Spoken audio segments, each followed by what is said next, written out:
La Voz del Derecho presenta Panorama Económico. Los hechos, las cifras, las medidas oficiales, el sistema cambiario, monetario y crediticio.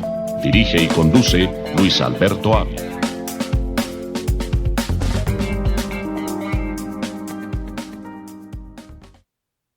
Muy buenas tardes, bienvenidos a Panorama Económico con la dirección general del doctor José Gregorio Hernández Galindo.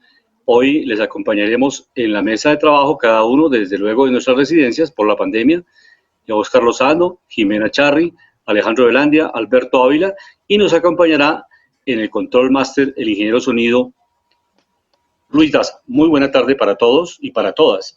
Iniciamos nuestro programa, como siempre, analizando los temas internacionales, la perspectiva económica que se presenta en las distintas regiones del mundo. Esta semana le hemos dado importancia especialmente a un tema que es de un hermano país y que pertenece a un grupo de integración que lo conforman México, Colombia, Perú y Chile, la Alianza Pacífico. Y en Chile se realizó un plebiscito para convocar a una nueva constituyente, para construir la nueva constitución de Chile. Recordamos que en Chile, desde la época de Augusto Pinochet, desde la dictadura de Pinochet, se construyó una constitución hecha para, obviamente, una etapa crítica de Chile, que es el autoritarismo de la extrema derecha, comandado por un militar que era Augusto Pinochet, que este personaje le dio el golpe de Estado a el presidente Salvador Allende. Para analizar este tema y especialmente los elementos económicos, cómo se orienta este nuevo plebiscito, esta nueva convocatoria para la construcción de esta nueva sociedad, de esta nueva perspectiva. Profesor Lozano, buena tarde. ¿Cómo quedó ese resultado en Chile frente al plebiscito para la convocatoria a la nueva constitución de nuestro hermano país? Bueno, muy buenas tardes, doctor Ávila, queridos colegas de la mesa, compañeros. Un saludo para el doctor José Gregorio Hernández Galindo y un saludo para todos los oyentes de Panorama Económico y de la Voz del Derecho que nos sintonizan a esta hora de la tarde. Como usted lo acaba de señalar, algo muy importante se llevó a cabo el domingo pasado, que fueron las elecciones, hablemoslo así, el resultado en las urnas en el hermano país de Chile. El voto, el principal objetivo de esta reunión electoral fue la de cambiar la Constitución de 1980 por darle una nueva imagen, una nueva estructura política, un cambio, digámoslo así, un giro total a ese proceso que se ha venido adelantando Chile, y como usted bien acertadamente lo ha comentado, venía desde épocas pasadas, desde 1980, con una constitución caduca que se había implementado en la época de la dictadura del general Augusto Pinochet. Pues le cuento una cosa, que el voto en cambio, ese plebiscito, y recordemos que es el plebiscito es un mecanismo de consulta donde el constituyente primario se le pregunta qué es el camino a seguir. En este caso, una de las preguntas del plebiscito era si se estaba de acuerdo o no con el cambio, llamémoslo así, constitucional, porque es un cambio constitucional, indudablemente, para cambiar y dejar a un lado la constitución pasada y nuevamente elegir unos nuevos, electores, hablemoslo así, si lo queremos llamar en estas palabras, para que, digamos, a través del Parlamento, a través del Congreso, a través de todos estos elementos constitucionales, del Poder Ejecutivo, Legislativo, principalmente, puedan hacer el cambio. Pues bien, el pueblo eligió, digamos, mediante un 78% que representa en las urnas, ¿no? Eligió y determinó la necesidad, hablemoslo así, de cambiar. Hay que señalar que ese 78% de votación representó el voto de 14.7 millones de chilenos. Esta votación es prácticamente histórica, pero ¿desde dónde arrancó todo esto? Precisamente hace un año, en octubre del 2019, se presentaron los primeros movimientos, las primeras manifestaciones públicas muy duras en contra, primero porque el pueblo de Chile votó hizo una protesta por el aumento en el precio del metro, otro por el aumento en los servicios públicos, porque hay que decirlo que en Chile el agua está en manos de las empresas privadas, y entonces eso de una u otra forma tenía unas motivaciones, que le queremos llamar así, muy grandes y muy justificables por parte del pueblo en cambiar ese proceso constitucional. Pues bien, este año, como les digo, se dio, y lógicamente que la convocatoria constitucional está dada por la ciudadanía, que representó lo siguiente: el 50% de los que van a pasar a hacer hablemos de una especie de asamblea constituyente, son parlamentarios, y el 50% son ciudadanos elegidos por el pueblo. Vamos a ver qué puede pasar, falta esperar a ver cuáles son los resultados y cómo queda. Lo que viene aquí en adelante es cómo queda la Constitución, qué elementos se van a tener en cuenta. Pero para terminar, usted lo señalaba, ¿qué aspectos económicos hay que señalar de Chile? Pues muy positivos, indudablemente. Pues a todos los países de Sudamérica, a todos nuestros hermanos nos ha afectado la pandemia. Lógicamente que al mes de agosto, pues las exportaciones de Chile, sobre eso es muy importante notar, apenas eran del orden de los 5.421 millones en el mes de agosto. Pero le señalo algo muy importante y es digno de analizar y de elogiar. Chile tiene un top potencial de exportaciones del orden de 83.126 millones de dólares. Recordemos que Chile es el primer productor mundial del mundo en el cobre, su moneda es el austral, tiene un superávit en balanza comercial, exporta lo que son manzanas, lo que son vinos, lo que son peras, lo que son uvas, salmón, frutas, carnes, pollos y carne de cerdo, y también está importando maquinaria, textiles, petróleo y otros productos importantes. Vale la pena señalar que Colombia tiene un TLC muy positivo con Chile, ha sido de lo mejor que ha tenido Colombia. Chile ha sido un gran aliado de Colombia en materia de inversiones en diferentes sectores económicos, como el sector de las telecomunicaciones, el sector del comercio, el sector de los negocios, como el caso de Falabella, Antilla, etcétera. Y entonces eso lógicamente ha impulsado un proceso del cual Chile ha sido forjador de la integración. Recordemos que Chile invita a Colombia a participar en la Alianza del Pacífico, lo vincula, y también Chile es el forjador del proceso de integración en los años 70, cuando el expresidente Eduardo Frei, junto con el presidente Carlos Llano Restrepo, fueron los forjadores, los fundadores del Pacto Subregional Andino, lo que se conoció en ese momento como el Pacto Andino, y hoy en día es la Comunidad Andina de Naciones. Perfecto, profesor Lozano, este interesante análisis, como usted lo ha mencionado, pues las fortalezas que tiene Chile, tiene un superávit comercial, es importante, y también recordarle a nuestra audiencia que Chile, pues se implementó allí el modelo neoliberal. ¿Qué quiere decir el modelo neoliberal? O sea, los principios fundamentales es la privatización de las empresas públicas, independientemente que la empresa sea productiva, registre utilidades, y con mayor razón, si las empresas públicas están registrando pérdidas, con mayor razón se privatizan. De tal manera que ese ejemplo del sistema de pensiones, por ejemplo, el sistema pensional, fue un modelo que se aplicó en Chile y que ahora pues se está recogiendo, o sea, ya están reversando, volviendo a la prima media, que son las dos alternativas, la prima media o el ahorro individual, y Chile acogió este modelo de privatizar el sistema pensional, pero indudablemente las protestas sociales, todo lo que ha hecho la movilización en Chile ha llevado a que reconozcan nuevamente que el sistema pensional público de prima media es muy importante, no solamente para Chile, sino para muchos países del mundo. Y pues también es cierto, se ha puesto en cuestionamiento el modelo neoliberal. Repito, un modelo que se aplica dentro del sistema capitalista. O sea, no se cambia el sistema capitalista, se aplica el modelo neoliberal, se profundiza la participación del sector privado, se restringe la participación del sector público, se le exige al Estado no tener déficit fiscal, tener una libertad cambiaria, tener una libertad en la movilidad laboral y toda una serie de factores que conllevan a que el sector juegue un papel protagónico. Ya ahora en la pandemia, pues todas estas empresas han venido reclamando una fuerte intervención del Estado para salvarnos de la crisis. Pero el ingreso de Alejandro Velandia a Panorama Económico lo recibimos para comentarle las bolsas de valores en Europa han venido bajando las cotizaciones.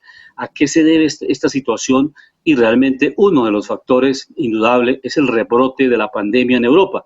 Todos los factores que se han registrado en Alemania, en Francia, toque de queda, en fin, esta situación de la pandemia sanitaria ha obligado a que muchas actividades económicas nuevamente se paralicen o reduzcan su actividad.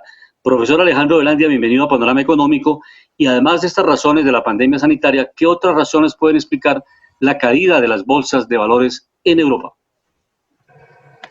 Sí, muy buenas tardes a todos nuestros oyentes del programa Panorama Económico. Mis estimados colegas, un especial saludo el día de hoy. Y pues hablando de los temas que me pasa mi estimado panelista, hay que mirar que hay una caída en el mercado esta semana y eso también se debe al paquete de estímulos que, por tratarse en Estados Unidos, por ejemplo, de que se acercan unas elecciones, pues resulta que la presidenta de la Cámara Baja, que es Nancy Pelosi, pues ha tratado de torpedear este nuevo estímulo de paquetes y ha tratado de frenarlo. Entonces, obviamente, por eso también están cayendo las bolsas. También el tema del petróleo está afectando mucho con el tema del dólar. Hay mucha nerviosismo, inestabilidad en el mercado también. El índice de volatilidad estuvo ayer por encima del 15%. Y miramos, por ejemplo, las bolsas ya en Estados Unidos, en su indicador el Dow Jones está en los 26.711 puntos, subiendo hoy o rebotando levemente el 0,72%. Digo rebotando, ¿por qué? Porque ayer las bolsas cayeron fuertemente a nivel global. En el segundo índice más importante en la bolsa, el Standard & Poor's 500, lo vemos cerrando en los 3.320 puntos, subiendo positivo el 1,51%. Y en el caso del Nasdaq, que este agrupa las tecnológicas, lo vemos cerrando en los 11.226 puntos, subiendo de forma más fuerte el 2,01% positivo. Por ejemplo, bolsas en Europa. Bolsas en Europa, la primera, que es importante en su indicador, el DAX alemán, la vemos en los 11.598 puntos. Hoy está rebotando al alza el 0,32% positivo. En el caso de Londres, vemos que la bolsa está negativa en el menos 0,02%, en Francia en el menos 0,03%. El caso de Francia, recordemos, es el indicador, el CAC 40. También vemos bolsas como la de España, esta sí está cayendo un poco más fuerte. Claro que pues menos el 0,97%, la caída de hoy no es muy fuerte, pero toda esta semana ha venido cayendo. Entonces, ¿el resumen cuál es? Hay una cosa muy importante que comentaba mi estimado colega, que son los modelos económicos. Pero ¿qué es lo que pasa? Casi siempre, y miramos, por ejemplo, un comparativo a los países del sur de Europa, que se están pareciendo mucho, o América Latina se está pareciendo mucho a ellos. ¿En qué sentido? De que son países que casi siempre andan con déficit fiscal, déficit en cuenta corriente, déficit comercial, mucha deuda del sector público, muy poca productividad del sector público. Entonces, la moraleja y la reflexión, ¿cuál es? ¿Cuáles son las creencias que traemos de esa herencia? ¿Por qué países, por ejemplo, como Australia? ¿Por qué países como Estados Unidos? ¿Por qué países como Nueva Zelanda, que son colonias británicas, están mejor o han estado mejor, mucho mejor que América Latina? Porque nosotros casi siempre nos comportamos como los países del sur de Europa, que son los que en Alemania, por ejemplo, Dinamarca, Holanda, Bélgica, les dicen, ustedes tienen que volverse juiciosos con el tema del gasto fiscal, con el tema del gasto público, tienen que utilizar mejor sus recursos, porque es que lo que vuelve rico a una persona, a un estado, a una nación, es una empresa, es precisamente el manejo de unas finanzas inteligentes. No tanto es que se encuentren riqueza en cada instante, sino que esa riqueza se sepa transformar, generarle valor y que sea sostenible. ¿Qué es una riqueza sostenible? Crear activos, por ejemplo, como lo han hecho muchos países, el caso de Noruega, con sus materias primas, el caso, por ejemplo, también de Emiratos Árabes, que es una compañía que se está transformando de extracción a una compañía de servicios. Usan esa riqueza precisamente para generar más valor, que es el llamado. Y hay una invitación, por ejemplo, que en Colombia, claro que estamos en panorama internacional, pero es haciendo un leve comparativo, es que si Colombia empieza a usar los dineros que pedimos prestados para gasto corriente y no para inversión de generación de valor, no sé qué puede ocurrir con la calificación de Colombia en el crédito. Nos puede pasar algo parecido a Argentina. Claro que Argentina y Brasil tienen algo superior a nosotros como colombianos, que es que ellos no tienen un déficit comercial tan fuerte como lo tenemos nosotros. Y ese es un agravante para nosotros. A nosotros, ¿qué nos está favoreciendo también? La buena relación que tenemos con Estados Unidos y el espaldarazo que nos da él. Porque la última vez que fuimos a pedir dinero a través de bonos de deuda pública, hubo casi el doble de oferentes sobre el tema del dinero que pedimos prestado. Entonces es algo positivo, pero hay que incrementar esto y tomar conciencia en los políticos de las tres ramas de los poderes en Colombia para poderles decir, hay que manejar las finanzas del país de forma inteligente. Seguimos en panorama internacional. Perfecto, en panorama internacional. Ahora vamos para panorama nacional en Colombia y trataremos los temas de la hipoteca inversa, todo lo que tenemos previsto en esta agenda importante que trabajamos, que elaboramos, que construimos para que todos compartamos esta agenda. El tema central de Argentina, un país también hermano que tiene una deuda cerca de 62.500 millones de dólares y tiene también una deuda con el Fondo Monetario Internacional por 44.000 millones de dólares. Estos dos elementos, estas dos deudas, la deuda global y la deuda que adquirió en el año 2018 y obviamente, como Alejandro lo está expresando, todos los países tenemos que superar y llevar a la producción a un alto nivel para tener unos excedentes en nuestra balanza comercial. Ese es el ideal, pero lamentablemente en esta competencia global, en estos tratados de libre comercio mal elaborados, mal negociados, con muchas presiones económicas, porque sabemos que muchos tratados de libre comercio son producto más de los acuerdos de conglomerados económicos y a veces los gobiernos quedan en segundo plano. Lo que se busca en los tratados de libre comercio, como lo expresan muchos autores, es que se incremente el comercio de las empresas grandes, de las multinacionales, y en algunos casos los países pasan a un segundo orden.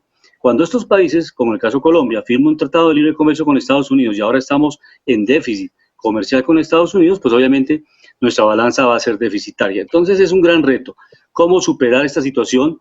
Como en algunos casos, el profesor Eduardo Sarmiento lo ha comentado aquí en Panorama Económico, que es el actual director del Centro de Investigaciones de la Escuela Colombiana de Ingeniería y amigo de la Academia Colombiana de Ciencias Económicas. Él ha comentado en varios libros, ha escrito más de 10 libros relacionados con los problemas estructurales. Y uno de los problemas estructurales es el incremento de la producción y la atención al mercado interno para tener siempre, buscar un superávit comercial. Si no se supera este problema estructural, pues vamos a tener permanentemente un déficit en la cuenta corriente y eso nos lleva a que lo financiemos o con deuda externa de un lado o con inversión extranjera. Entonces nos desesperamos a veces buscando inversión extranjera, a veces en algunas ocasiones invirtiéndola contra el medio ambiente. Entonces estos son los fenómenos que se han analizado en muchas ocasiones en América Latina. No solamente le pasa a Colombia, le pasa en este momento a Argentina, también está pasando por este momento difícil, pues con mayor profundidad, Venezuela. Pero mi saludo para Jimena Charri. Bienvenida a Panorama Económico. Jimena, ¿cómo ha estado? Muy buenas tardes para todos nuestros oyentes, para nuestro equipo. Quería hacer una intervención breve sobre el tema del Chile. Sí. Y quería comentarles que los chilenos le llaman a este exitoso proceso de plebiscito el triunfo de la ciudadanía y la democracia. Ellos pretenden crear una nueva constitución a partir de cero. Como quien dice, no van a tener en cuenta la Constitución, la que crearon en los años 80. También es importante resaltar que van a elegir a 155 representantes y ellos van a ser quienes van a redactar esta Constitución. Pero esta Constitución, digamos, como característica también tiene que va a ser redactada por hombres y mujeres y por la ciudadanía. Dentro de los puntos importantes, como lo mencionaban ustedes al inicio, es que están inconformes en materia laboral, en materia pensional y en temas de educación. Hay unos puntos también interesantes que resaltó la BBC y son los siguientes. Primero, que quieren generar una constitución sin traumas, dado todo el proceso que han tenido histórico violento. Quieren también recuperar la legitimidad de la política. Quieren evitar que siga la crisis de representación de un sistema político que consideran que no ha funcionado. También quieren que exista una redistribución del poder y de los bienes públicos, o sea, que sea justos y equitativos para todos. Porque ellos dicen que finalmente la Constitución es la que define las reglas de juego en un país. También quieren generar un proceso constituyente único en Latinoamérica. Sabemos que este proceso en sí ya es atípico o es diferente porque no es habitual que una constitución vigente se modifique para ser reemplazada. De modo que esta es una constitución, es un proceso muy interesante porque es la ciudadanía, por voto popular, quiénes van a redactar y quiénes van a ser partícipes de esta nueva constitución. Felicitamos a Chile, es un país hermano, y pues recordemos que nuestra constitución también está inspirada en la constitución de Chile. Sí, en Panorama Económico hemos tenido hermanos chilenos. Estuvo Ricardo Williams, ustedes lo recordarán, representante de una firma internacional que estaba promoviendo el COP21. Igualmente también ha estado otro representante de la misma firma que pues tenemos muy buenas relaciones con Chile y esperamos en próximas oportunidades invitarlos nuevamente a Panorama Económico. Pero para cerrar el caso argentino, profesor Lozano, usted recordará, profesor Lozano, que Argentina fue muy fuerte en la exportación de cereales, fue muy fuerte en la exportación de carnes. ¿Qué está pasando en Argentina? Perdimos la productividad, porque lo importante del campo, del sector agropecuario, es que siempre tenemos que tener como referencia la productividad mundial. O sea, nosotros no podemos lanzarnos a producir alimentos y si no tenemos la productividad a nivel estándar del mundo, pues naturalmente no podemos exportar, no tenemos la competencia indicada para poder penetrar en los mercados internacionales. Argentina fue perdiendo estos mercados y ahora pues Australia y otros países lo han ido superando y esto ha generado realmente que Argentina entre en un déficit crónico comercial y que no tenga los recursos suficientes para reactivar la economía argentina y volver a ser ese país que era un modelo latinoamericano, porque Argentina fue un país muy importante en el concierto latinoamericano en su producción. Profesor Lozano, cerremos este capítulo de Argentina. ¿Cómo lo ve usted en Panorama Económico aquí en Colombia? ¿Por qué Argentina está en estas grandes dificultades? Estaba en el gobierno de Macri, pasó al gobierno de Alberto Fernández y de Cristina Kirchner, y realmente ni una alternativa ni la otra ha logrado pues encontrar las salidas a esta crisis que se está presentando.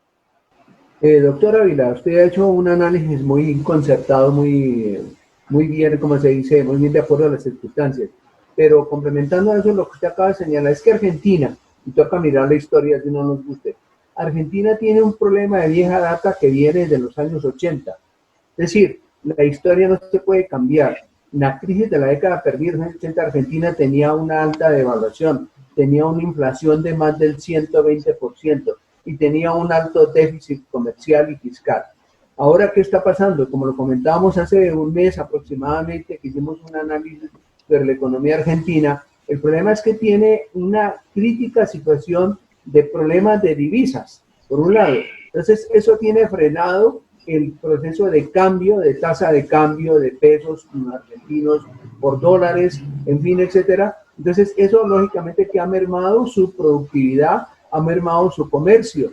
Y también es que ha tenido unos problemas que, si miramos también desde los años 2000, 2001, el problema del corralito, la mala negociación, óigase bien, que hizo el gobierno del presidente Carlos Saúl Menem, cuando quiso dolarizar la economía argentina y poner en paridad el peso argentino con el dólar, no tuvo en cuenta las situaciones, como se lo dijeron muchas veces las oportunidades, algunos gremios argentinos que no era el momento para dolarizar la economía. Vino el gobierno del presidente de la Rúa y esto fue fatal, porque ese corralito dejó a todo el mundo, como dicen, sin un peso en el bolsillo. Seguimos mirando a la historia, llegamos a la expresidenta María Cristina Kirchner, y lógicamente que ella hizo unos negocios, como se dicen, turbios, con los que se llama con los fondos buitre, donde manejó la deuda pública sin tener en cuenta algunas reglamentaciones, algunos procedimientos adecuados, y hoy tenemos los resultados. Es decir, en resumen, la crisis argentina que está viviendo no es el del momento de actual, es el resultado de una serie de crisis que se han venido presentando desde hace ya más de prácticamente 40 años, del año 80 hasta este momento. Y me parece que Argentina no encuentra, digamos, el sendero, ha renegociado su deuda con el Fondo Monetario Internacional, con nuevos créditos, porque de una u otra forma no tiene recursos, no tiene de dónde echar mano, y a pesar de que es un gran productor, como usted lo acaba de señalar, de carnes, un gran exportador de carnes, un gran un productor de soya, en fin, etcétera, de otras líneas de producción agrícola y también de industria, pues lógicamente que eso no le permite salir del bache. Y además porque es que se le ha incrementado la pobreza, es que la pobreza en Chile es del orden del 38 al 40%. la inflación es del orden de más del 20 al 25 a casi un 30%. Entonces tenemos una serie de problemas y tiene ya un déficit que antes no lo tenía, que era un déficit comercial donde está importando más con respecto a las exportaciones. Entonces eso, lógicamente, que son 3 problemas y muchos más que se le han venido adjuntando al gobierno del presidente actual, el presidente Fernández, que eso lógicamente que está generando un ambiente, y peor aún con el problema de la pandemia, donde no han tenido la posibilidad de reactivar en pleno toda su economía. Entonces yo diría en ese sentido, mi manera de ver, que esos son los problemas fundamentales que presenta la economía argentina y que es muy difícil, hablemoslo así, doctora Ávila, que de la noche a la mañana y más en este tiempo se pueda, como es en Argentina, encontrar una salida, una luz al final del túnel para solucionar sus problemas económicos. Hay algo que yo quería complementar ahí. Siga, profesor Alejandro. Sí, señor. ¿Qué es lo que genera el problema? Porque es que hay que aclarar, hay que saber qué fue lo que pasó y qué fue lo que sucedió. Tanto Argentina como Brasil son grandes exportadores. Pero ¿qué es lo que sucede? Estos países, cuando empezaron a manejar mal sus finanzas públicas, los países cuando tienen abundancia y no administran bien el dinero público en las vacas gordas y empiezan a gastar de forma desmedida, haciendo también populismo y no creando en activos de valor para que siga incrementándose precisamente esa abundancia económica, eso es lo que genera el problema fiscal en los países, el problema del manejo de la deuda. Recordemos que Argentina ha tenido durante muchos años problema con los bonistas, y eso no es porque solo los bonistas sean malos y los quieran pintar como los malos de la película, sino que es que el que pide la plata prestada también tiene que responder como debe ser. Si obviamente el gobierno ve que en los momentos de abundancia, cuando las materias primas están arriba, empiezan a disparar más el gasto, en cambio de coger esos dineros y esos excedentes para invertirlos en activos que generen más valor, pues generan una nación más saludable. Precisamente lo decía, y es lo que está pasando en Europa. Y hablaba de Colombia porque es que nos toca hacer paralelos comparativos. ¿Qué es lo que pasa en el tema de Europa? Porque es que siempre los países, Portugal, España en este momento está teniendo muchos problemas, Italia, Grecia, porque todos esos países están mal y los países del norte están cansados de estar ajustando sus finanzas para salvar a los países del sur, porque les dicen ustedes deben ser responsables. El tema pensional lo tienen que arreglar muchos países, porque ¿cómo es posible que del dinero de los impuestos se paguen pensiones altísimas, que superan, por ejemplo, los salarios mínimos en 30, 40, 50 veces un salario mínimo? Recordemos que estos ingresos provienen hasta de los pobres, que son los que pagan un IVA, un impuesto por la gasolina, por los servicios públicos, por muchas cosas. Entonces, hay que hacerse ese cuestionamiento precisamente. Y una economía desarrollada, que son las que pueden dar ejemplo, precisamente demuestran que haciendo superávit en exportación o atrayendo inversión extranjera o generando producción, pueden salir adelante. Porque recordemos, un país que se la pasa generando estímulos y no tiene producción, entra en quiebre de economía, o sea, no hay nada que respalde esa emisión de dinero porque le toca importar todo. ¿Qué le pasó a Venezuela? Empezó a destruir su poco aparato productivo que tenía, ¿y qué le pasó? Pues obviamente su moneda se cayó, el valor se cayó, su producción se cayó, ¿y quién quiere rescatarla? Si Venezuela no tuviera más de 300.000 millones de barriles, pues China no le estaría prestando plata, ni Rusia tampoco, y ahora estos son los que la están prendando y son los que no sueltan a Maduro. ¿Por qué? Porque están precisamente buscando el sustento en esas riquezas. Perfecto. Pasamos a panorama nacional, un tema que es bien importante para Colombia y se refiere al sector de vivienda. El tema de la hipoteca inversa lo vamos a analizar, vamos a tener distintos conceptos. Pues desde luego de entrada el gobierno nacional defiende este decreto que ha expedido y que pues obviamente lo va a implementar próximamente, el tema de cómo hacer esta hipoteca inversa en Colombia. Vamos a escuchar inicialmente al ministro Jonathan Malagón, quien argumenta este proyecto a nivel nacional. Escuchemos al ministro Jonathan Malagón. 5 años el inmueble vale más, por lo tanto los flujos que recibiría la familia serían mayores. El incremento potencial en el valor del inmueble se le traslada a la familia a través de las actualizaciones. En una casa, vamos a hacer el mismo ejercicio de los 200 millones. Usted vendió la casa en 200 millones. ¿Listo? En ese momento usted va a administrar en el tiempo los 200 millones. Le toca empezar a hacer 2 pagos mensuales. El pago de un arriendo, ¿estamos de acuerdo? Que puede ser cuánto, se quiere mudar a una vivienda similar a la que vivía. Sí, pero si yo lo... Para los 800.000 de la hipoteca inversa, más lo que tenga que pagar por el arriendo de una vivienda similar, entonces pagaría como otros 800.000. Yo me estoy consumiendo 1.600.000 de los 200 millones todos los meses. Eso quiere decir que yo me estoy consumiendo casi 20 millones de pesos, me estoy consumiendo 19.200.000 cada año de los 200 millones. Imagínense la angustia de tener una bolsa de 200 millones, echarse uno la bendición en la tercera edad y ver que cada año se me va disminuyendo en 20 millones de pesos. Ahí es donde se corre el riesgo de que la familia quede líquida. Usted me dice, hay una alternativa.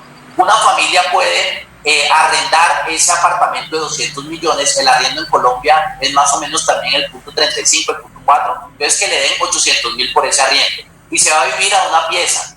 Esa pieza son 400.000 pesos, por lo menos que le cuesta, y le quedan 400.000 de ingreso. Si hay alguien que quiera abrazar esa alternativa, lo puede hacer, y es que eso lo pueden hacer ahorita. La hipoteca inversa no es obligatoria, lo que yo le digo es que ante la alternativa de irse a vivir una pieza para tener 400.000 pesos en el bolsillo o quedarse viviendo en su casa teniendo 800, yo no sé cuál es mejor.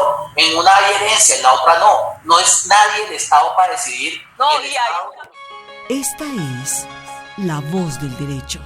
Esta es las razones que expresa el ministro Jonathan Managón con relación a la hipoteca inversa. Es una figura que se ha utilizado en otros países, pero que realmente ha recibido críticas. Uno, estamos en la voz del derecho y para algunos analistas jurídicos, pues realmente el Estado deja de cumplir su función social, el Estado social y democrático de derecho. O sea, el Estado se lava las manos y le dice al sector financiero, tome estos viejitos, tienen cerca de 3.000 familias, en el caso de Bogotá, de 3 millones, que pueden tener sus viviendas, que la pagaron toda la vida con un crédito, y ahora que terminaron de pagar ese crédito, los viejitos se quedaron sin trabajo, sin ingresos, o tienen un ingreso muy bajo y no les alcanza para cubrir sus gastos básicos, sus necesidades, y ahora llega por la otra ventanilla nuevamente el banco que lo tuvo durante 20 años con un crédito en UPAC o en VR, pagándolo, y el señor trabajó toda la vida en una empresa pública o privada, pagó su crédito, salvó su casa, y llega a los 65 años y se la entrega nuevamente a los bancos, que llega nuevamente a decirle, aquí estamos para volverle a prestar. Entonces le hacen esto que es el 0.4% sobre el nivel del avalúo. Entonces el ejemplo que colocaba el ministro de una casa que por ejemplo, tenga el avalúo de 200 millones, el 0.4, es básicamente que le dan 800.000 pesos, 4 por 2, 8, 800.000 pesos mensuales, y le da, la alternativa es que este viejito de 65 dura 10 años más promedio, puede durar 15. Pero entonces en ese tiempo le dan aproximadamente unos 96 millones, máximo 100 millones, y el banco se queda con el resto, o sea, los otros 100 millones toma la casa, porque obviamente los herederos ya no van a ser los hijos, sino esta casa le corresponde al banco. Salvo que los hijos, si son ricachones o tienen alguna platica, lleguen y paguen esa plata que recibió el abuelo o el padre y salven la casa o la hipoteca respectiva. De tal manera que esa es la crítica que ha venido recibiendo, que el Estado saca su responsabilidad, no asume la responsabilidad social, no garantiza la pensión, porque ya en este momento 3 de cada 4 personas que están en los fondos de pensiones no van a recibir la pensión, porque en algunos casos le están devolviendo la plata y le dicen, la platica que tuvo en el ahorro individual, querido usuario, no le alcanza para la pensión, le vamos a devolver su plata y usted verá qué hace con su plata mientras viva en este planeta. Por esa razón, las personas que no tienen acceso a la pensión, pues van a tener dificultades económicas. Escuchemos ahora al ingeniero industrial, comentarista en varios medios, a Aurelio Suárez, quien hace un análisis crítico de esta situación de la hipoteca inversa. La esencia de ese argumento, en el fondo lo que está haciendo el gobierno de Duque y Carrasquilla es convirtiendo al sector financiero en el agente de la política social para los adultos mayores desvalidos de Colombia. El Estado colombiano tiene que tener un deber con estos adultos mayores, y ese deber terminó siendo trasladado a la buena fe del sector financiero colombiano, que como todos sabemos no procede generalmente con muy buenas intenciones, ni menos con buenas realidades. Entonces a mí me parece que de todas las cosas que el gobierno le ha venido entregando en esta época de pandemia al sector financiero, además le entregó el manejo de la política social para adultos mayores a el sector financiero. Yo creo que yo recuerdo cuando estuve en China, cómo a personas mayores de 65 años les pagaba el Estado un sueldo por dirigir el tráfico peatonal. Yo recuerdo cómo en otros países, por ejemplo en los países escandinavos, estas personas gozan de posibilidades de emplearse en actividades que puedan desarrollar. Es que aquí además hay una cosa que es muy denigrante, y es asumir que cualquier persona de los 65 años no es productiva. Y yo creo que la evolución que ha hecho los colombianos, la sociedad colombiana, muestra que personas mayores de 65 años, si se les brindan oportunidades, pueden hacerlo. Me llamó en estos días un amigo y me dijo: mire, Aurelio, a fulano de tal que tenía 72 años, pero que es un experto en cierta técnica petrolera, se lo llevaron unas petroleras a los 72 años para trabajar. Entonces, aquí, en primer lugar, Jorge, no desechemos las posibilidades de empleo y de empleo público, de empleo valioso, porque son personas que tienen capacidad, experticia, experiencia, conocimiento, que no tienen que hacer las curvas de aprendizaje. Pero supongamos que hay desvalidos que definitivamente no lo pueden hacer. El gobierno tiene que crear un rubro de renta básica para entregarle a estas personas, pero no expropiarlas de esta manera, no entregarles de eso, es un negocio disfrazado de política social voluntaria, por si usted la quiere coger. Habría mil ideas para desarrollar si usted coge experiencias internacionales, pero le mencioné esas nomás como para que tengamos una idea de que esta no es la única posibilidad para darle recursos a personas que están en esta condición de vulnerabilidad. La voz del derecho. Ahí tenemos el análisis de dos importantes representantes del gobierno, el ministro Jonathan Malagón, profesor Lozano, y de Aurelio Suárez. ¿Qué concepto le merece a usted la hipoteca inversa en Colombia? Pues, doctor Ávila, me parece algo muy preocupante y una política regresiva del gobierno del presidente Duque, que como usted lo señala y como lo señala el doctor Aurelio Suárez, muy acertado ese comentario, estamos en ese retroceso y algo más grave, le estamos entregando las propiedades que mucha gente, como usted lo ha venido comentando, a través de toda su vida, lo han trabajado, se han empeñado su vida, hablemoslo así, cuando la gente, digamos que hay mucha gente que ha perdido las casas aquí por el UPAC, en fin, porque no paga oportunamente, aquí se le está dando, el gobierno le está entregando y le está fortaleciendo al sector financiero, porque le está dando una plata, pero le está generando, y lo entiendo yo así, más deuda a la persona, que lógicamente que cada día que va recibiendo, y el día de mañana, por como usted lo señala, y como lo señala el doctor Suárez, no tiene la capacidad, es un minusválido, o no está completamente apto para poder trabajar, entonces viene el estado financiero, esa es la palabra exacta, le quita el inmueble y lo deja completamente en la calle. Eso es una atrocidad, eso es prácticamente, yo lo llamaría un delito que comete el Estado, porque está abandonando su política social, está incumpliendo su mandato constitucional de garantizar la vivienda, de garantizar el derecho a tener una vida tranquila, y más las personas de los 65, 70 años que trabajan, que de pronto no tienen muchos recursos, que ganan una pensión mínima o que no tienen derecho a la pensión, pierdan su bien raíz, lo único que tienen su casa o su apartamento, y por cuestiones financieras, por cuestiones económicas, por falta de recursos, esto pasa nuevamente a manos del Estado. Es decir, el Estado da un pan, pero quita las moronas. Entonces eso no es justo, y además porque no es comprensible, yo no lo tengo muy claro en algunos aspectos en este sentido, y es muy bueno que el Estado también haga claridad en esta parte para tenerlo y entenderlo y analizarlo, pero así por encima, como lo acabamos de señalar,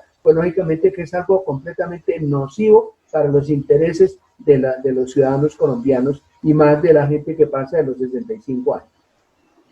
Jimena, ¿alguna inquietud frente a la hipoteca inversa en el país? ¿Usted tiene algún familiar que tenga una casita, un apartamento para entregárselo al banco en los próximos días?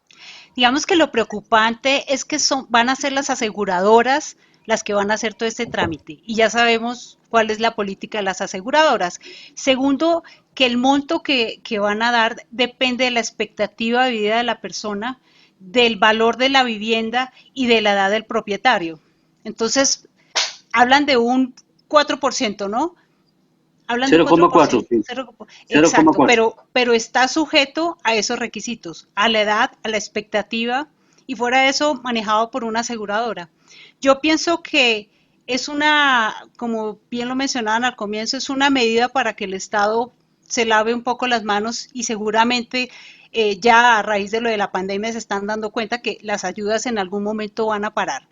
Hay muchas personas que, como lo mencionaban ustedes, que llevan trabajando toda la vida, pero por alguna razón no lograron llegar a tener pensión, pero sí tienen vivienda. Entonces me parece una medida quizás no apta para nosotros los colombianos. Pienso que empezando por los requisitos no los encuentro en derecho, no los encuentro viables. No me parece que esa sea una medida que como tal es una propuesta, pero no le veo yo la gracia. Ahora dicen que puede ser a cualquier edad. Así es de que una persona que es muy joven y que tiene una casa y la va a empeñar, entonces seguramente viene siendo como que va a pagar doble, ¿no? No la ha terminado de pagar, pero ya está debiéndole al banco y ahora al Estado. Sí, estos son básicamente o fondos de inversión o los bancos. ¿Qué es lo que hace? ¿Cómo opera la figura? El banco llega, hace el avalúo, pues obviamente es una posición dominante porque es el banco el que hace el avalúo, no es el dueño de la propiedad, y esta propiedad pues debe estar en buen estado. No se puede hacer la ilusión de que una persona tenga un apartamento en malas condiciones y lo pueda entregar de esa manera en la hipoteca inversa. Entonces el banco hace el avalúo y colocábamos ese ejemplo de los 200 millones. En 200 millones le dan una renta de 800.000 pesos mensuales. Obviamente el argumento del ministro es que esta es una alternativa, que la gente la puede coger o no la puede adoptar, que hay más figuras en el mercado y que además pues ante una emergencia, pues la persona no tiene otra alternativa sino esa, entregar la vivienda. Que ahora, por ejemplo, decía el ministro Malagón, cuando teníamos la oportunidad de hablar con él, que ahora los hijos lo que buscan es que tener educación y que los hijos no quieren tener pues temas de pues, que les dejen una casa como herencia, ¿no? O sea, que le dejen un apartamento, sino que los hijos lo que quieren es que queden muy bien formados académicamente para que se defiendan laboralmente. Entonces, el caso del ministro Malagón, que es economista, que estudió en los Estados Unidos y que recientemente tuvo toda una discusión por el problema de la tesis doctoral, que realizó un plagio y tuvo una investigación, pero que naturalmente, pues, como el debido proceso que expresamos acá, pues él se defendió y se demostró que no hubo plagio, pero de todas maneras sí quedó enredado este trabajo de grado que él hizo como economista en el exterior, en los Estados Unidos. De tal manera que él dice que tiene una familia de 3 hermanos, el ministro Malagón tiene un hermano que pues se desempeña como profesional especializado en el exterior y que ninguno está aspirando a que sus padres le dejen una vivienda como algo para repartición. Sí, María Jimena. Sí, quería hacer una pregunta para todos.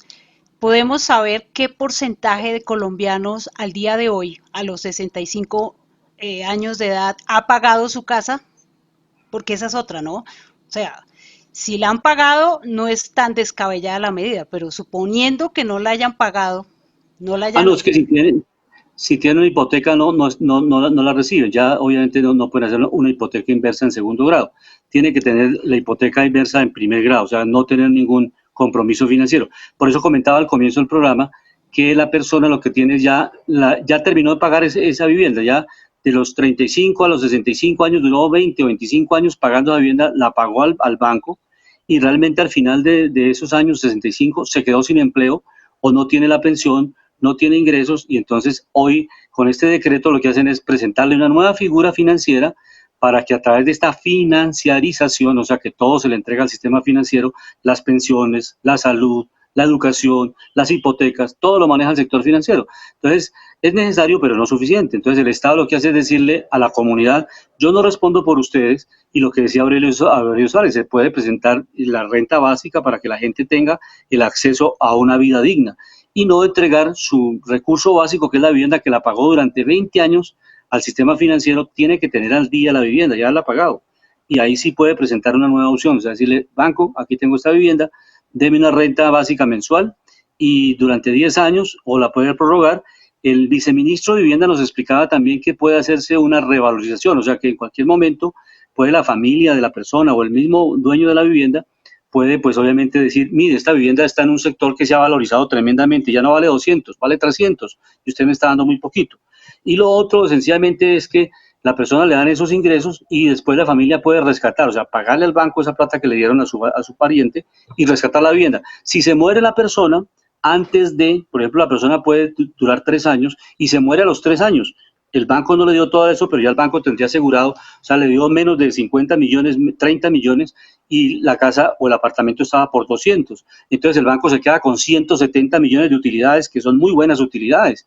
Y lo otro que estaban explicando los expertos inmobiliarios y urbanizadores de Bogotá es que los bancos van a hacer una gran cadena de propiedades de casas antiguas que se van a quedar con ellas para desarrollar proyectos inmobiliarios que genera una plusvalía muy grande. O sea, 3 millones de personas en Bogotá que entreguen sus viviendas y que los bancos la tomen y hagan unos desarrollos urbanos modernos, va a ser un incremento en sus utilidades impresionante. Este es un negocio inmobiliario de muchos alcances. Lo que pasa es que a veces la gente se queda en el cortoplacismo, dice, ay, sí, pobrecitos los viejitos, como no tenían nada, ningún ingreso, qué maravilla, llegó la Virgen del Milagro y les va a hacer el milagrito de entregarle los recursos, y eso seguramente no tiene un costo. Entonces, realmente la concepción de Aurelio Suárez y de muchos economistas es que el Estado, como el Estado social y democrático de derecho, garantice la dignidad humana de la gente y no entregue estas viviendas de manera masiva al sistema financiero por segunda vez. Profesor Alejandro, ¿cómo estamos en los indicadores económicos? ¿Y tiene algún comentario al respecto de la renta, de la hipoteca inversa? Sí, es muy importante y es interesante todo lo que ustedes han dicho, pero hay que hablar de algo que yo no sé por qué nadie lo habla. O sea, uno no puede estar hablando solo de los problemas y quejarse de las cosas y hablar solo del resultado siempre que es negativo, porque los resultados en este país la mayoría son negativos. Hay que mirar qué es lo que pasa y cómo se puede solucionar. ¿Cómo se soluciona todo esto? El entrevistador que habló hace un momento, habló de la renta básica. Muchos cogen eso de tema y repitan hablar de la renta básica, pero ¿por qué no hablan de cómo se crea la renta básica? ¿Sí? Porque precisamente no se generan propuestas y conciencia en el país, que primero hay que manejar bien los impuestos, que si todos pagamos impuestos es para que el impuesto sea retributivo. Hay que crear un modelo sostenible de economía que genere superávit, no que genere déficit. Nosotros no es la primera vez que andamos en déficit. Eso es por muchísimos años, déficit fiscal, déficit presupuestal, eso es una maravilla. Y aquí en el país se roban mucho dinero, dicen que se roban entre 40 y 50 billones todos los años, y eso ya hace parte de la película normal, convivimos con eso. Y por otro lado, grandes políticos que están en la política, en los tres sectores, en las tres ramas, repito, hablan de cosas que no tienen ni conocimiento. Por ejemplo, las altas cortes, la constitucional metiéndose en temas de economía sin saber economía. Empiezan a quebrar una cantidad de efectos y de cosas que lo que hacen, en cambio de mejorar, quiebran el sistema. Está bien el Estado Social de Derecho, pero es que el Estado Social de Derecho es para todos. Aquí nadie debe ser privilegiado. Por ejemplo, porque es que en Colombia, vuelvo y repito, se pagan unas pensiones exorbitantes que si las compara uno con lo de los otros países, con el tema de los salarios, no cabe, eso no tiene sentido o razón de ser. Hay otra cosa, modelo eficiente. Hablaba de los países nórdicos que yo los he citado. ¿Por qué ellos pueden hablar de renta básica? Porque es que ellos crean un modelo a través de los impuestos y a través de sus regalías, que parte de eso hacen un ahorro, sobre ese ahorro invierten en activos que son empresas, que son activos de valor que generan un ingreso y una renta. Gran parte de eso también se vuelve a reinvertir y eso también sirve a las instituciones del gobierno y a las instituciones que ayudan a la gente para crear modelos sostenibles. Si nosotros cogemos los dineros que nos está prestando el Fondo Monetario Internacional, los bonistas y una cantidad de financieros a nivel global y nos los comemos y no los invertimos en activos estratégicos en Colombia, por ejemplo, sector energía, ¿por qué no seguimos agrandando ISA con sus redes para seguir distribuyendo energía a nivel Latinoamérica? Buenísimo. ¿Por qué no seguimos invirtiéndole dinero a Ecopetrol para que abra alas de energía y podamos vender más energía y crear empleo y más ingreso al fisco? ¿Por qué no cogemos las materias primas y las vendemos de una vez con transformación y duplicamos o triplicamos el ingreso? ¿Por qué no hacemos precisamente las cosas que en la matemática nos funcionen y en las sumas y las restas puedan cuadrar? Y hay que contarle a la gente de dónde deben de salir las cosas para poder exigir las cosas. Porque es que recordemos, el dinero es un bien transable entre productos. ¿Y la economía qué es? El intercambio de bienes, productos y servicios. Si no tenemos que ofrecer en servicios, si no tenemos que vender en productos y si no tenemos que intercambiar, pues la economía, ¿de dónde? O sea, ¿qué nos va a sustentar? Porque nosotros no somos un gran fondo que vamos a sacar dinero y gaste, ¿y de dónde vamos a responder con eso? No tenemos el ahorro. Vuelvo y repito, en las vacas gordas es cuando uno usa los excedentes de dinero para seguir invirtiendo en los activos productivos que generen más ingreso. Ahí hay otra cosa que quería decir.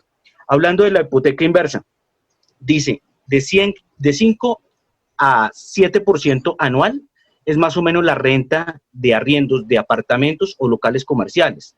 Más o menos apartamentos es 4 o 5% anual y locales comerciales estaría por 7 o 8%. Esos datos al cierre del 2019, no en la pandemia.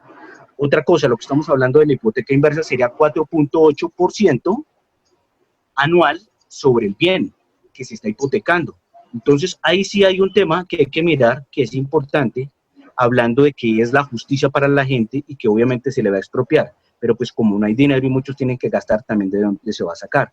Entonces, no es más bien crear una idea de crear un fondo respaldado en estos activos para que le genere renta a la gente sin que la gente pueda perder sus activos ni su dinero. Es como si fuera una acción dentro de un gran fondo de respaldo de capital, que eso sería buenísimo y sería interesante. Entonces hay que hablar de ideas, que la gente esté beneficiada, pero que el gobierno se vea obligado a través de sus políticas monetarias y fiscales a generar precisamente un modelo sostenible. Vuelvo y repito, si miramos los países que han tenido éxito, son los que han creado un modelo juicioso. Recordemos los países de la Segunda Guerra Mundial, quedaron muy pobres, sus industrias destruidas, no tenían capital, robados, saqueados. O sea, tenían muchos problemas, pero ¿qué hicieron? Implementaron modelos efectivos. ¿Por qué Japón dejó de crecer? Porque Estados Unidos le dijo, en un momento ustedes van a tener que dejar fluctuar su moneda natural, obviamente se volvieron costosos y eso empezó a cogerlo China. China, ¿qué es lo que pasa? Ha jugado durante más o menos 3 décadas, siempre ha jugado con su moneda y por eso es que siempre es competitivo a nivel comercial y a nivel internacional, es por su moneda. Entonces, la moraleja de acá, ¿cuál es? Nosotros tenemos activos que nos generan riqueza, generemos transformación y que generemos a través de eso precisamente un valor agregado en la transformación y también en estos problemas de la renta básica. ¿Qué sería bueno hacer? Crear una institución grande, precisamente con todos los activos, para poder generar más bien un dinero y que compremos más activos que nos generen ingreso. Hablando del modelo escandinavo otra vez, ¿por qué? Si hablamos de renta básica, tiene que haber un aparato productivo que genere toda esa renta. Entonces, el llamado es que cuando estemos citando estos temas, hablemos de la solución, pero desde una solución sostenible y que haya una base. Y hay una cosa también muy importante. Estas rentas, miremos cuánto es la inflación en Colombia normalmente, ¿sí? Cuando hablamos de una renta del 4.8%, es unas rentas muy pequeñas, prácticamente lo que nos estamos ganando es un punto, el 0,5, entonces prácticamente el ambiente de negocios en Colombia no se volvió muy positivo. ¿Pero por qué también es? Por la alta carga tributaria. Ayer hablaba precisamente con unos empresarios que quieren exportar frutas, pero empezábamos a hacer el cálculo, cómo se exporta frutas desde Guatemala, desde Ecuador, desde Perú y desde Colombia. Colombia siempre es mucho más costoso. Claro, los costos de transporte, pero no porque los que del transporte tengan la culpa, sino que los impuestos son elevados, los costos del combustible son elevados, los peajes son elevados, los impuestos de las empresas son elevados, los costos agregados son elevados. Entonces, ¿cómo vamos a hacer nosotros? Nos toca hablar de lo estructural, nos toca hablar desde los costos iniciales, los costos básicos. Y a los políticos también los invito a algo, metan gente del sector privado para que les puedan hablar de la realidad. Lo mismo para la academia. ¿Por qué? Porque cuando uno no está metido en el ambiente de negocios, se imagina escenarios de hace 20, 30 años o los que están solo en la teoría. Las dos son importantes, teoría y práctica. Por eso se articulan para mirar la dinámica del mercado y sobre esto aplicar nuevas tendencias y nuevas políticas de desarrollo. Sí, y vamos a brevemente un resumen del Plan Marshall de Bogotá y terminamos nuestro panorama económico en el día de hoy. Hay dos posturas. Una, la reducción del ICA a las empresas que tuvieron pérdidas por más del 50% en 2020 por la pandemia sanitaria. Entonces, esta reducción del ICA la van a compensar con el incremento del ICA por encima de los 10 puntos, 11 puntos para la industria, todo lo que tiene que ver con las TICs, las tecnologías de la información y las comunicaciones. Y ya realmente hay reacciones muy, muy interesantes que en los próximos programas los analizaremos en detalle, de cómo el Plan Marshall, que busca un crédito por 10.8 billones para los próximos 4 años para poderlos invertir en infraestructura, en obras, que generen ingreso para la gente y que generen también nuevos activos para la ciudad, nuevos ingresos para la ciudad. Es un programa interesante, pero también ha tenido sus críticas, sobre todo los sectores que en la pandemia le aportaron todas las plataformas digitales que han desarrollado innovaciones interesantes para surtir el mercado, para atender la emergencia sanitaria que hemos tenido. Se quejan porque a ellos les van a incrementar los impuestos de industria y comercio y que no es justo con empresas que han sido eficientes en estos años. Llegamos al final de Panorama Económico con la dirección del doctor José Gregorio Hernández. Todos los jueves desarrollamos nuestro programa en este horario, en una hora exacta para toda nuestra audiencia. Hoy participamos como panelistas Óscar Lozano, Jimena Charri, Alejandro Velandia, Luis Alberto Ávila, en el control máster el ingeniero sonido Luis Daza. Muy buena tarde para todas y para todos. Hasta pronto. La Voz del Derecho presentó Panorama Económico. Los hechos, las cifras, las medidas oficiales, el sistema cambiario, monetario y crediticio. Dirige y conduce Luis Alberto Ávila.